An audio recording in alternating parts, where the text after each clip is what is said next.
Y'all ready? Y'all feeling all right?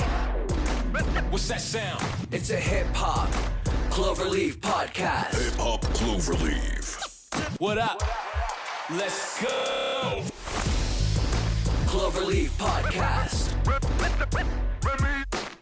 Thank you for tonight. Yes. You are now listening to the Hip-hop Cloverleaf podcast.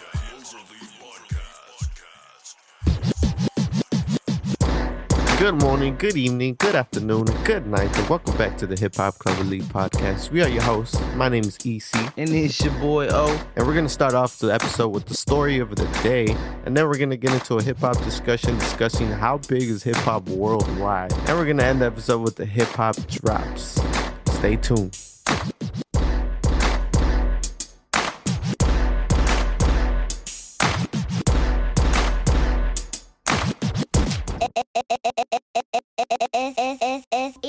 Alright, man, we back.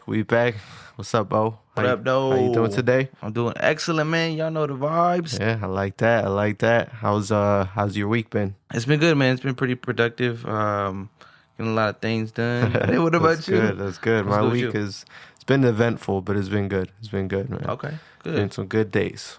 Springtime. So I haven't seen too many sunny days, but hopefully they're approaching.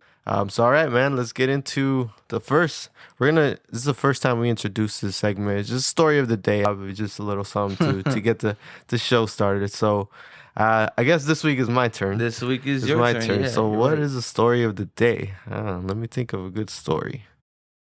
I'll tell you the story of the time that I met an artist. I think, is it the first time I met? It might have been the first time, and I think only time I've ever met a hip hop artist. But it was and you went to this concert too. We met Vince Staples. Oh yeah. Man, dude, that was actually one of my very first like small concerts. It was at Oh really? Yeah, it was at the Hawthorne. At the Hawthorne. Yeah, I remember that's that. where it was at. Yeah, that was cool. There's three main places for concerts in Portland. Like small venues. There's Hawthorne, Roseland, and Crystal Ballroom. Crystal Ballroom. Mm-hmm. I think that's the only three ones that I know of that I've been to. Tops, yeah. But yeah, it was cool. We went to it was the Summertime '06 tour, and I really love that album. That was fucking dope. You and Cam invited me out because I think someone couldn't go, or I forgot. But anyway, I remember. Oh yeah. You were last minute. Yeah. He was like, hey, bro, like you guys want to go? We got VIP tickets. It's meet and greet. For who? Like Vince Staples. I'm like, I don't know who that is, but I'm down to go. And man, like I'm mad. I'm more upset at myself. I didn't know who Vince Staples was back at the time because after that concert, that really put me on to Vince Staples, and then I started listening to a lot more of his music. I remember leading up to the concert, I was listening to the album, to the Summertime. What is it called? Summertime '06. Yeah, I was listening to that and. I was really trying my best, bro, just to throw it on and listen all the way. And I couldn't get it at first. Like, I didn't really feel it. And then after the concert, I'm like, bro, why don't I know the words? I remember like the only two songs I knew at the time was North and Blue Suede. And when Blue Suede came on, the lights turned on. Blue was crazy. Dude, we went to the very front. I remember that shit was crazy. And then we got the meet and greet. Yeah, the meet and greet was after the concert, right? Yeah, it was after. I got a snap with him too. They gave us a T-shirt, a CD was signed by him. And then we got to take a picture with him. I remember that. Yeah, so I remember I was about to rock some like really nice shoes, and then I remember we were in the car. You guys told me, "Hey, we'll switch them out because they're gonna get stepped on." And sure enough, I switched to some black Air Forces. I didn't beat nobody up, but that shit was cool. That was a good concert. Yeah, that was dope. I really when I got a chance to talk to him, it was cool. I remember the conversation we had. Yeah. First time I went up there, I was like, "What's up, man?" He's like, "Hey, what's up, bro? How you doing?" I was like, "Good." He's like, "So what you up to and everything?" I think that's what he asked me, and I was like, "Hey, not much, man. I'm just going to school." Because I was going to school at the time. I was just going to school and just came out here with the homies, and I told him I really like your music a lot. And I told him I always bump it on my way to school. He's like, "Oh, word, for real, what school you go to?" So we started talking about all that. And then he was like, "All right, man, cool. Just stay in school and everything. And I appreciate you listening to my music." I'm like, "All right, cool." And then we just snapped a picture. He's like, "All right, homie." Like, and then that's it. It was cool. I was like, "Oh," I was like, that's "What's dope, up, man." Yeah, it was really dope, man. I think it was the only time I ever met someone. It was pretty cool. And I still have that picture to this day. It's a dope ass picture. Man. Stay in school, kids. Word from Vince Staples. Shout out Vince Staples, man. Appreciate you, Vince.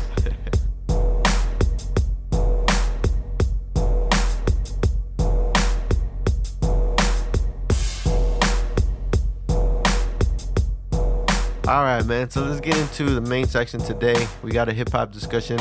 We're talking about how hip hop is a worldwide thing, and kind of how we're gonna give you stories of how it spilled into a few different countries. We have four countries that we're gonna talk about. Obviously, it's spilled all over the world, but we're only gonna give you these four countries. We're gonna talk about Egypt, Brazil, Portugal, and Korea. Yeah. And just kind of give you the story of how it started and, kind of the people that started it there. It's not only music, too. Like, hip hop influenced more than just that. It shaped, like, fashion, technology, art, entertainment. Really, every aspect, hip hop has something to do with it. And hip hop is like the youngest genre, I believe. When you think about all the other genres, it's like the youngest one. And it's crazy how I think it's like I think I saw a stat not too long ago that said it's like literally the biggest genre now, like stats wise. Yeah, that's crazy. That's crazy. It's grown, man. It's a huge thing everywhere. So let's start with Egypt. In Egypt, hip hop music was spread into the Arab world around the 90s, but it is a fairly recent genre. Like I said, it's hip hop is still young. So it was around the early 2000s that it really like popped off in Egypt. Egypt's first hip hop group was MTM. MTM stands for it's actually initials. So it's three guys. Their names are Mikey, Taki, and Mahmoud. So these three guys, they just put their initials together and made that a group. So they met in 97, and Mikey, and this is a little fun fact, Mikey and Mahmoud both hold a BA in computer science, and then Taki holds a law degree. So these guys are, pretty knowledgeable guys. Educated for sure. They do a lot more than just rap. They dropped their debut single or their debut album in 03, and then they had a hit single that was called Omi Mesafra. Sorry if I fucked that up. I'm not Egyptian. But it translates into My Mother's Traveling. So that was their biggest hit. And so they created a whole culture, man. Many teens in Egypt started emulating and they started adapting MTM style. And so they brought a whole movement of hip hop into the country. And then it was more among the more westernized Egyptian youths. And like I said, hip hop is it's a youth for sure. game, it's a young man's game for sure. And so or women's. or women's. Right Can't forget the women's. Yeah, for sure. So yeah, they focus more on like positive lyrics. They talked about, they just kept it positive. That's how it started.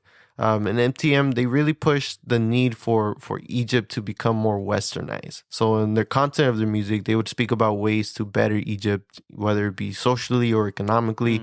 And so that was most of the content. In 2004 was the very first Arabian Music Awards.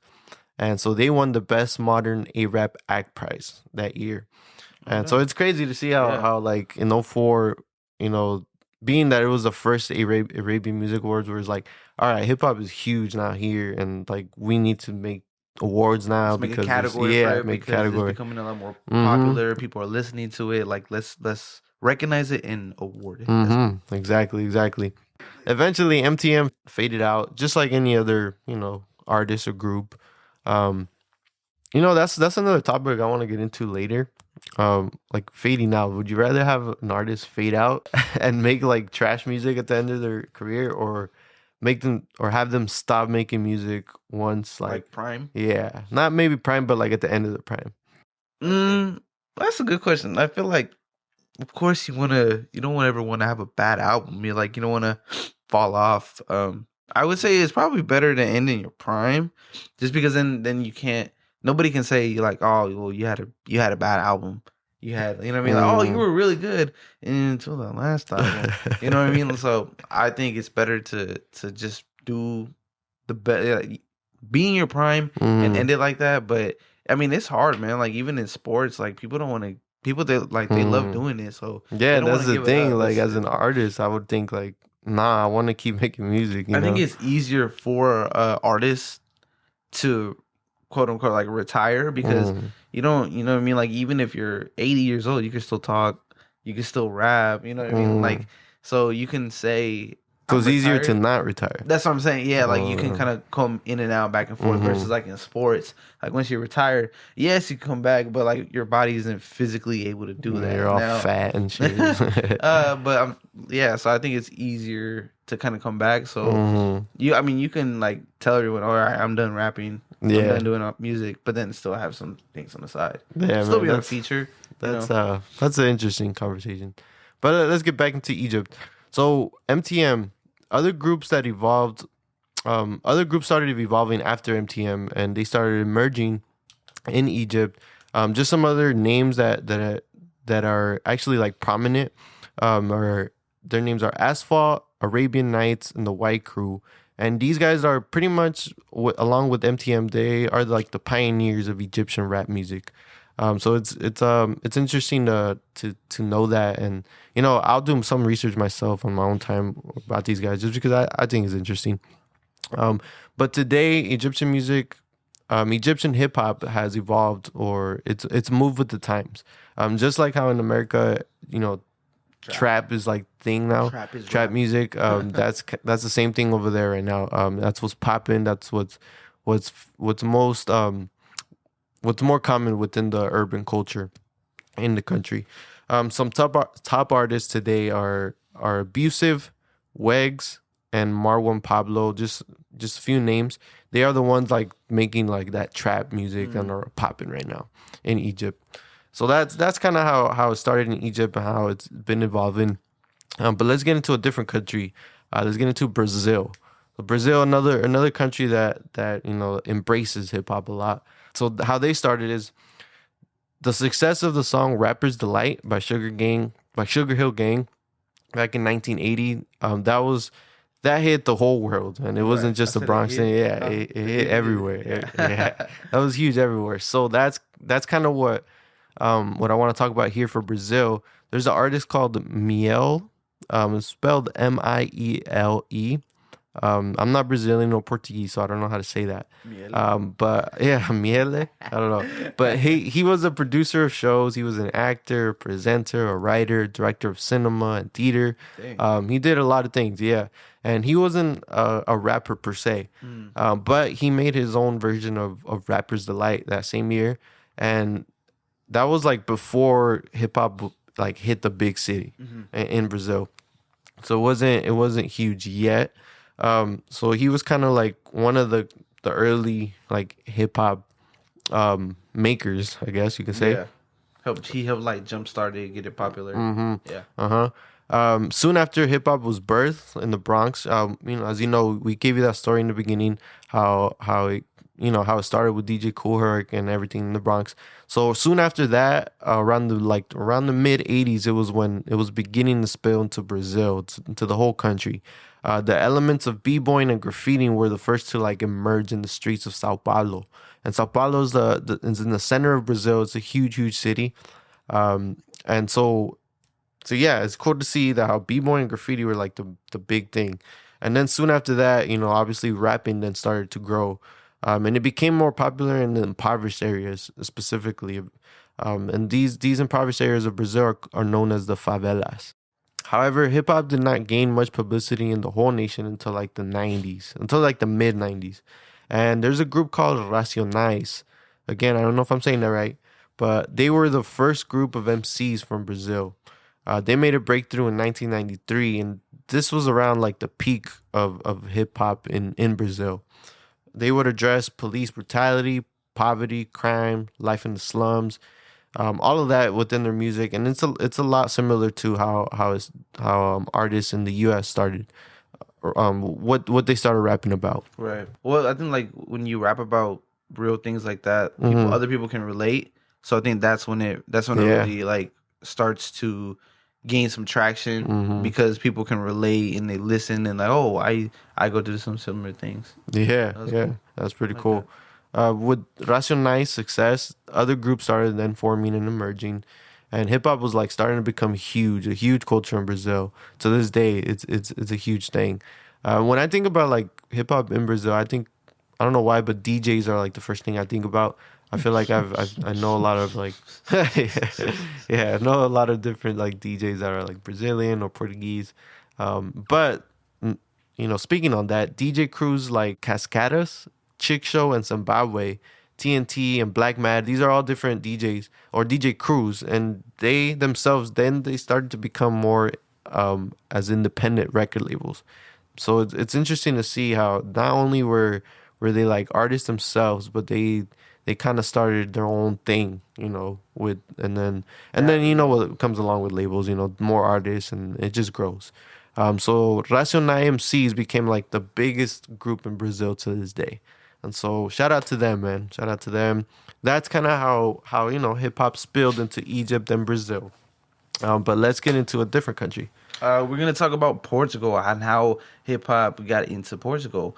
Now rap and hip hop for Portugal started in about like the mid 80s, but it really didn't catch on until about a decade later. In 1994, there was a group called Black Company, and they had a small run for a couple of years. They had like 2 or 3 really good songs, but they were most famous for the track called Nadar, which means swim. What's it called? But in their song, I was listening to it, and they were each had kind of like their own little verse. I think I want to say there was like 3 or 4 of them, and they were, I think, like the main catchphrase is kind of like "No puedo nadar," like I can't swim. I don't know. I don't really know what I was trying to say. I didn't really understand it, but I could still like I could feel it. I could feel what they were trying to say. You know what I mean? Like you don't have to understand it for it to be good. You don't have to understand the language to like it. So I thought that was pretty cool. Do you take a look at comments in YouTube? Oh yeah, like when you watch YouTube videos, you look at the comments. I was watching a video, some hip hop videos. What's it called? And I remember seeing a comment where some guy was talking about that, how he was like from somewhere in the East. He was not American, right? And he was watching that same video, and he said like, I really fuck with this. I bump this all the time, and I love this. And then he explains like, I don't know anything English. I think he used like Google Translate or something because it was like broken up. But he's like, I really love this type of music because, and he was explaining how he can't understand it, but he still feels it, and it's to him he kind of knows what they're talking about without exactly knowing what they're saying. I feel like sometimes I can't even understand English already. Yeah, that's facts. That's facts, man. Going back to Portugal, above all, there's an artist named Sam the Kid, and he's the most successful independent artist that ever came from Portugal. He's also a producer as well, and he's really known for like his heavy use of like sampling. And to me, that's crazy to think that people in other countries are also familiar with sampling. I think I took a look at like his most popular song. Don't ask me to say it because I don't know how to say it. I don't even know. But he samples a James Brown song. It's not that one, but that's exactly what I thought about. But he does sample James Brown. It's pretty cool, like to listen to his sound because it sounds very similar to like a lot of U.S. music if it was just translated in Portuguese. Yeah, that reminds me. Sorry to cut you off, but that reminds me of I saw a video of J. Cole explaining that song "Can't Get Enough" by J. Cole. Yeah, where he sampled actually a Brazilian song. That's right, he did. Yeah, for that hook part or the whole thing. I think. Yeah, it's crazy, man. It's crazy to. I love J. Cole, man. I love his producing skills for sure. And if y'all still wondering, Sam the Kid still makes music today. Even though he started in like the late 80s, early 90s, he's still making music today. I was looking up some of his music and I saw that he had a 2021 release. And I was a little curious. I'm like, damn, like he's still been around. He's still putting out things. So that's pretty cool. Does it slap? I don't know. I didn't. But what's it called? Shifting gears, we're going to talk about how hip hop got into Korea, and much like all the other countries that we've spoken on, it really started in the '80s as well, and it just kind of took a little bit of time to catch people's ears. And then that's how it became. Then that's how it became a little more popular. But Michael Jackson, believe it or not, was the one who kind of got the ball rolling. Michael Jackson became a global icon with his dancing. That's when people saw him. They thought about his voice, his singing, but also his dancing. Everybody knows Michael Jackson, and everybody wants. Of course, man. He's worldwide. That's what I'm saying. Yeah. So he inspired a lot of people to be like Mike. He paved that way, and eventually led to breakdancing in Seoul, which is the capital of South Korea. And you know how we talked about b-boying in episode 2? You remember that? Yeah. Yes. Mm-hmm. So you know how like shout out Abe. Shout out AB. What's it called? But I remember we were having that conversation. We talked about people practicing their moves and then bringing it out when there was like a crowd. Yeah. Well, that crowd actually was it wasn't really, you know how like DJ Kool Herc did it like in schoolyards and stuff. Mm-hmm. Well, in Korea they did that at clubs. So they would practice their moves and then they bring it to popular clubs. And in like Seoul, you got served type stuff. Yeah, kind of like that.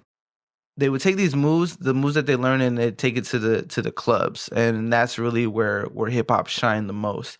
Itaewon was the region where hip hop really started to take off. Because they had like a really good nightlife.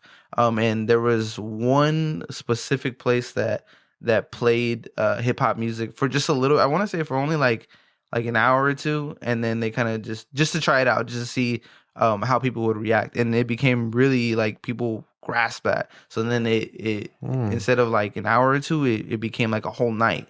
And then eventually it started turning into now that's all they play. Itaewon today is known for their upscale like bistros, and more specifically they're tailored like to the nightlife. So clubs and pubs are all like within walking distance, so it makes it easier for people who are out drinking or whatever, just to kind of walk from place to place.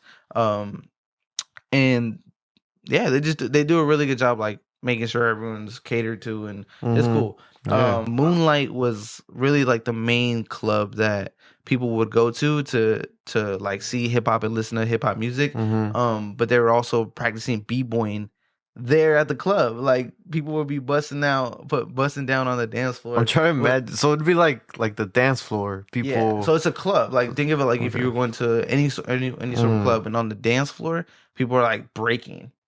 Huh. That's crazy. That's crazy. But not only that, this nightclub also hosted citywide competitions for dancers.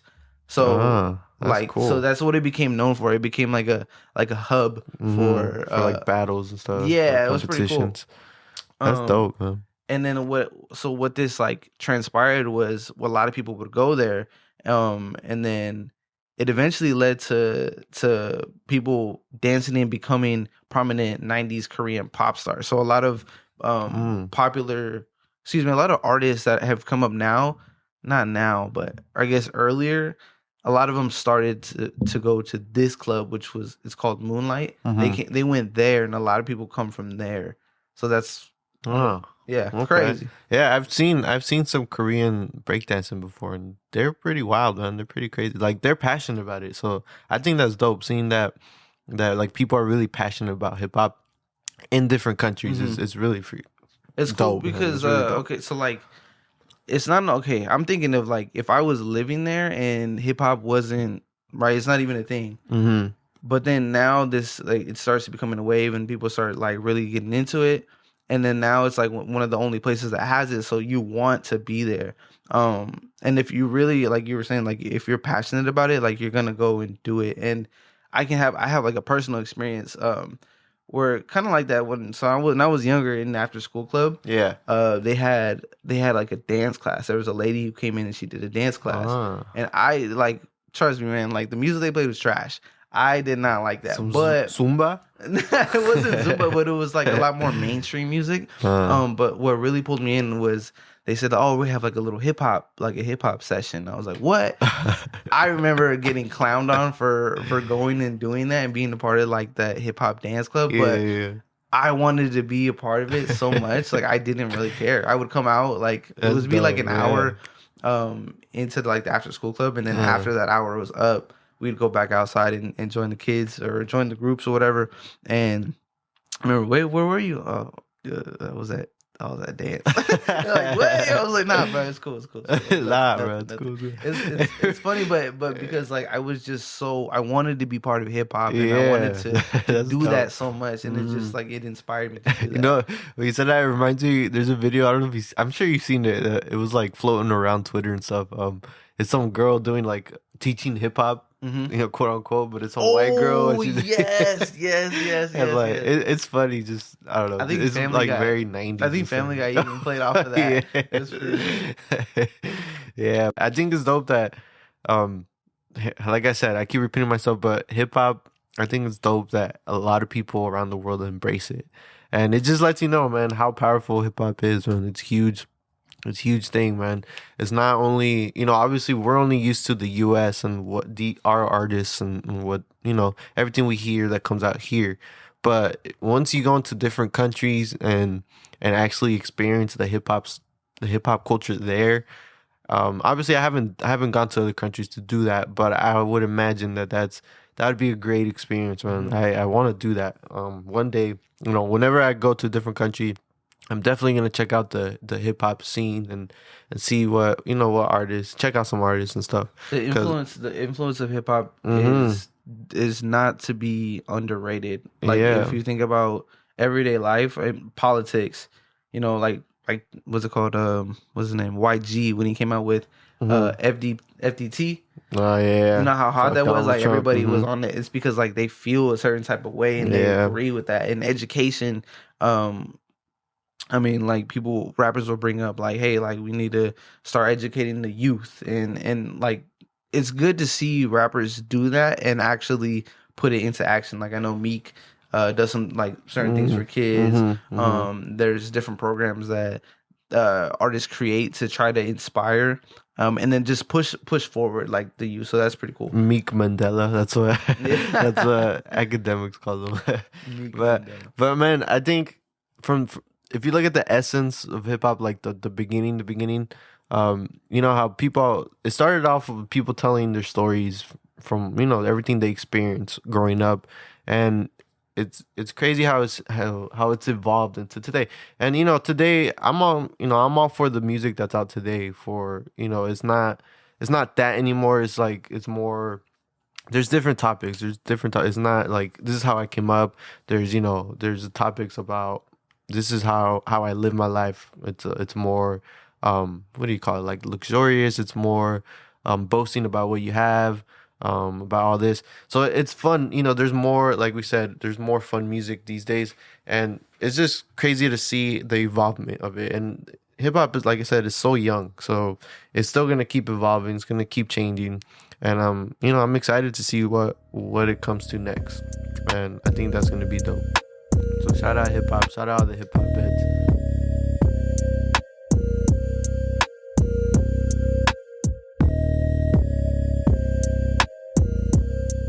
Let's get into the last segment for today. The hip hop drops, man. Hip hop drops. What's dropping, man? I haven't been up to date in the last few weeks, honestly. I've been in my own little world, but I'm gonna look at my browse section on. I have Apple Music.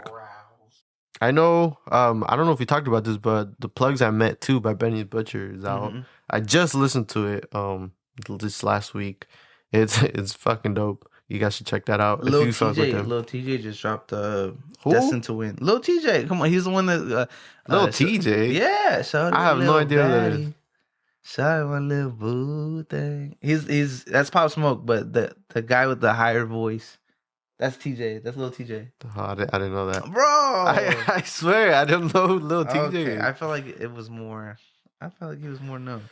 I mean, I know R&B, but I don't want to just keep it at R&B. I feel like every time we do like what's it called? What's on rotation? It's always R&B and stuff. It is R&B. This is a hip hop. I got a ride from my cousin, and he's like, "Hey, why don't you guys play the?" He's like, "Play the sleeper picks." So I was like, "Oh, all right." And I played them all. They're all R&B stuff. You know what? Turn this off. I mean, the Scary Hours 2 came out a few weeks ago. We didn't talk about that. Well, how'd you feel about that? I liked it. I mean, it's Drake. It's gonna do numbers. Sure. It's gonna be dope. Wait, besides that, how did you like it? I liked it. I didn't like. I'm not gonna lie. I didn't go back and listen to it over and over and over and try to get every. I didn't try to memorize the lyrics. Just, you know what I mean? Like I listen to it. I throw it on in the background, but you don't go back to it. I don't go back to it too much. Okay, I see that. That's just for now. I mean, I like to get into things kind of late. Like I let the hype, that wave come. Yeah, okay. Crashing down, and then after nobody's talking about it, then I gotta listen to it. Mm-hmm. It's my way of doing things. There's a song by Moneybagg Yo and Future that's pretty hard. It's called "Hard for the Next." Oh, Baby Keem. Dude, Baby Keem is an artist that I really like. I've grown to like him a lot. He dropped a song called "No Sense" not too long ago, a couple weeks ago actually, and it's freaking dope. It's dope. I fuck with Baby Keem. His projects are dope. And you know what? He's Kendrick's cousin. Is he? Yeah, he's Kendrick Lamar's cousin. Cool. I didn't know that. Rod Wave, Soulfly. Rod Wave came out, yeah. Rod Wave. I haven't listened to it yet. Are you a fan of Rod Wave? I like him. I like how he can sing. I don't really listen to him too much, but when I do hear him, I like it. I remember some dude, shout out Luis if he's listening to this. He put me on to Rod Wave, and I honestly didn't like him when I first. There's a song, one of his biggest songs. I forget what it's called. I like that one, but I'm not a huge fan. But I just saw an interview where he was on what's Charlemagne's show, and DJ Envy. Oh, the Breakfast Club. Yeah, he was on there, dude. And I watched like most of that interview, and that made me like him. Like it made me want to go listen to him now. Mm-hmm. So I'm gonna do that now. And that's an interesting point as well. I feel like when I watch certain interviews, it gives me a perspective, and sometimes it makes me like, oh, I should check this guy out. And sometimes like, dude, this guy, like, I don't like his personality. I'm probably not gonna like his music. Yeah. I think interviews are a big factor. All right, so some of the hip hop drops for March at least. Let me see. Denzel Curry and Kenny Beats. They have a project called Unlock 1.5. And I think that's a new one because I think they had another project before them too. I haven't listened to much Denzel, but I fuck with Kenny Beats. Like his beats are fucking dope. So I might check that out. Giveon. I know he's a R&B, but whew, I love Giveon, man. Honestly, I'm not gonna lie. Ever since I only started listening to him after he did the Drake song, and after that I fuck with Giveon. He's dope. Let's see who else just dropped. You already said Benny Butch. Do you know Coda the Friend? I do. Yeah, I listen to Coda. Coda the Friend. I don't listen to him much, but I have listened to him before. He dropped with Static Selecta. To Kill a Sunrise is called. Guap Dad 4000 and Illmind. What? I need to listen to that. I like Guap Dad. He's dope. Their project is called 1776. I need to drop. I need to listen to that. Already said Rod Wave. YBN Namir, Vision Land just dropped. I'm not a huge fan of him. Vic Mensa, if you guys like him. I Tape. Oh, Young Dolphin, Key Glock, Dumb and Dumber 2. I listened to the first one. Slapper for sure. Slapper? I like slapping that in the car. Like, yeah, that's the only time I listen to it. And I think that's about it that I have for now. Those are the hip hop drops that have came out more recently. Check them out. If there's anything that you guys want us to check out too, make sure you add us at HX Cloverleaf on Instagram, Twitter, and Facebook. Yes, sir. Yes, sir. All right, man. So that was the episode for today. Thank you guys for listening. Appreciate y'all. We gave you a little story of the day, how we met Vince Staples, and then we just gave you a hip hop discussion. We talked about how hip hop is worldwide, and we ended the show with the hip hop drops. Subscribe to our pod if you like what you hear. Follow us on Twitter and Instagram at HHCloverleaf and also on Facebook. And if you want to ask us more questions, if you want to interact with us, hit us up, man. We're all for it. Appreciate you guys. Shout out to all the hip hop heads. Shout out to all the homies.